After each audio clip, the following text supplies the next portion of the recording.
Hello everybody, I've been out buying treasure. Get yourself a cup of tea, cup of coffee, sit back, relax and join me as I go through what I've bought. Now, it's a bit of a damp one this morning, so not many boot sales open, but my nearest one was. Not many sellers there, but I did pick up a few bits. Grand total today, I spent £10. So we'll have a look what's in my little goodie bag.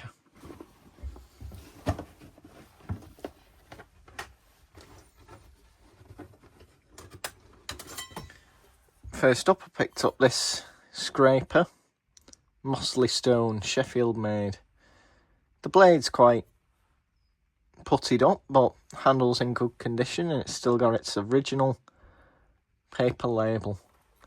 So I was quite pleased with that.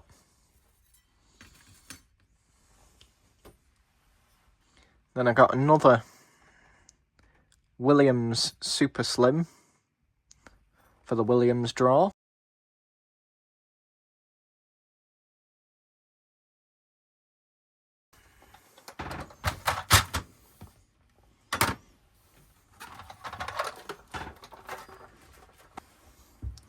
Then I got this Melco combination sump key in quite good condition.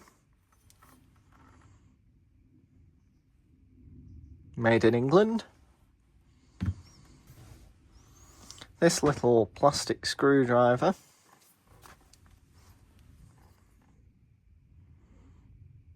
Which is a Thomas Salter. Now the only Salter I can think of is the people that made the scales, made in Scotland. I think that's the first, one of the first, no, that's a lie.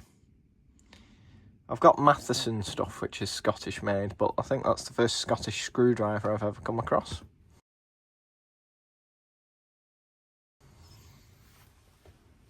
I picked up this brass valve. Spring loaded. I'm not sure what it's off, maybe an oil lamp or something. But I thought it was a bit unusual. Might come in for something, might not. If you know what that's for, let me know down below. Then I got these lovely big pair of fencing pliers. They could do with a bit of a clean, I think.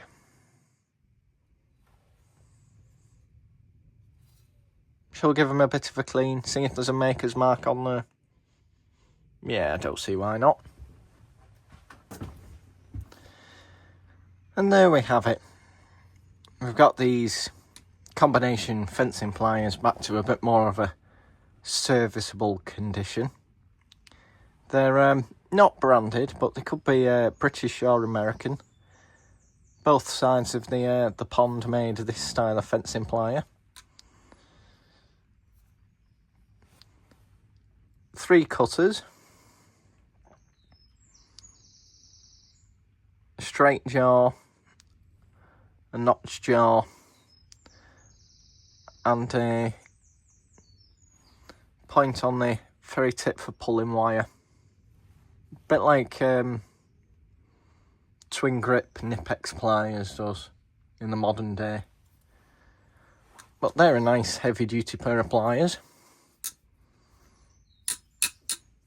Quite pleased with them. They've come up nice. Serviceable. Let's see what else is in the bag.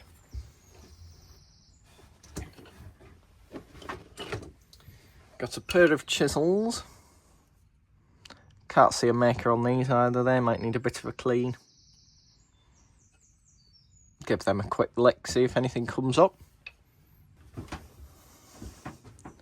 And here we've got the pair of chisels. The smaller of the two is a Whitmore made in England. It's not a maker I've ever heard of before. I'll see if I can find anything out for you. But they look a lot better than they did. They look like they've been used as paint stirrers beforehand. And this one doesn't have a maker's stamp, it just says made in Sheffield. but the style of the handle is very similar to the other Whitmore, so it might be another Whitmore. They've come up better, they just need a fresh edge and they'll be good to go. Nice pair of chisels. Everything came to a tenner, so I don't think I've done too bad. A spare chuck key for a Jacob's chuck. These always come in handy. Never have too many. These are unusual. Pair of pliers, not slip joints. Made in USA. Pierce Chemical Company. Decapitator. I've never heard of the Pierce Chemical Company before. And they're in remarkable condition. Chrome's good. Just a bit of grime on the handles, so we'll give those handles a quick wipe.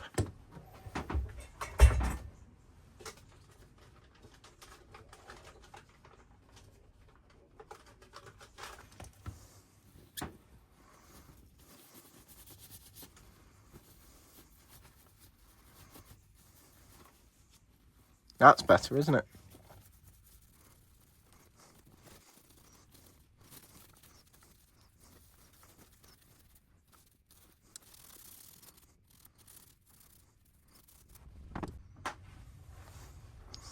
That's those handles cleaned up, don't they look better?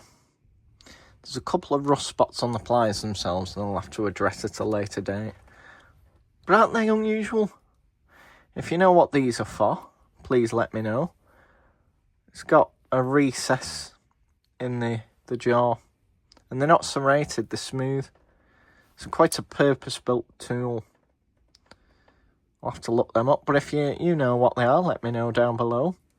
And as always, let me know what your star buy is, if anything's jumping out to you.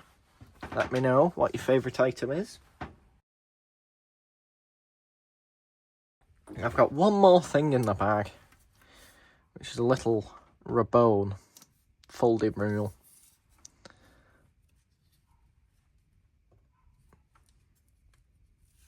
It's a bit worse for wear, but we might be able to improve the look of that, I think.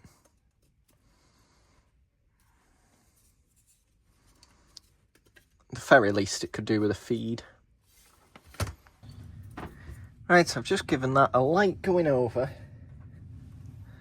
with this red Scotch-Brite and a bit of teak oil just to nourish the wood and get some of the loose dirt off. That looks a bit better, doesn't it? I haven't polished the brass up or anything.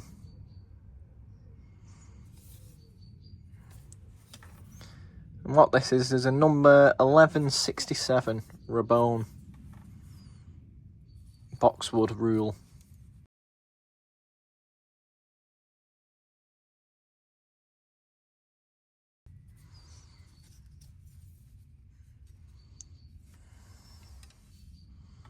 A little 3-foot one. That looks better now it's had a feed, doesn't it? Shall we put that away? These are the smaller ones.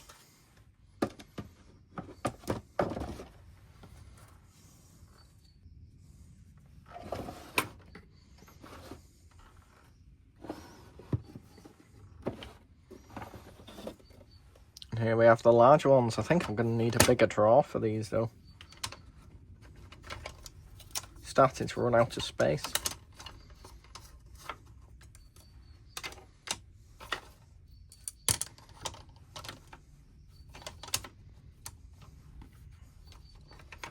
That might just squeeze in there.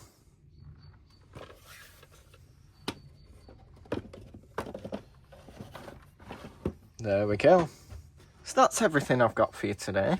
If you've enjoyed this little video, please give me a like and subscribe if you want to see more.